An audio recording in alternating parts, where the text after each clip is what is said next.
রেভিন মিয়ার সম্বন্ধে হনিকিয়া যদি নজানিয়ে আজে বাজে হত হইলে ইয়ান খারাপ লাগিবার হতা ইতার চেয়ারে দেখিলে কি মনে হয় না ইতার মা বাপের ইতে বাদ নদীপতি ইয়ান অটো দুয়ারের মাঝে সাংবাদিকে ইন্টারভিউ নিতে গিয়ে এটা কেন হইয়া আমি তো কাঠমিস্ত্রি, আমি কামলা মানুষ, কামলা দেওয়া চাই। পরিবারের খোঁজ খবর রাখেন?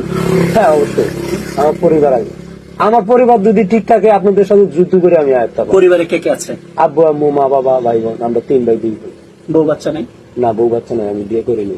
ইতো হদ দে আতো মা আছে বাপ আছে ভাই আছে বোন আছে কিন্তু বোন আই দিয়ে হইয়ে বউ ইতারা জ্বালাইয়েন দিলে অনেক কিছু হইতে পারে অত মা তো বাপে এন দিলে এইসব করতে পারে যখন সাংবাদিক গিয়ে ও মারে রিফেম মিয়ার মা বাপ বান নদ হইলে হামেকা আর ডর কেন বিলিন দিতে সরকারে এইসব করি রীতি নসা বলে হইয়ে দিরে কিছু ভাই বেলাই বিলি কে ভাই বেলাই এন দিলে এত হইতে পারে নই তো আবার লাতে বুড়া বুড়ি তারা মা বাপু নিতার ঘর যাই যদি ফুট আর মাপ করে দে আয় অত্তর ভুল করে বললাম এই কেন করে হইতে পারে ইতো নহন না বুড়া মানে ন বুঝুদি বুড়া মানুষ ন বুঝলে হইয়ে দিরে এসে যাক জানিলে বাক অনেক কিলি ননি যাইলে হ্যাঁ।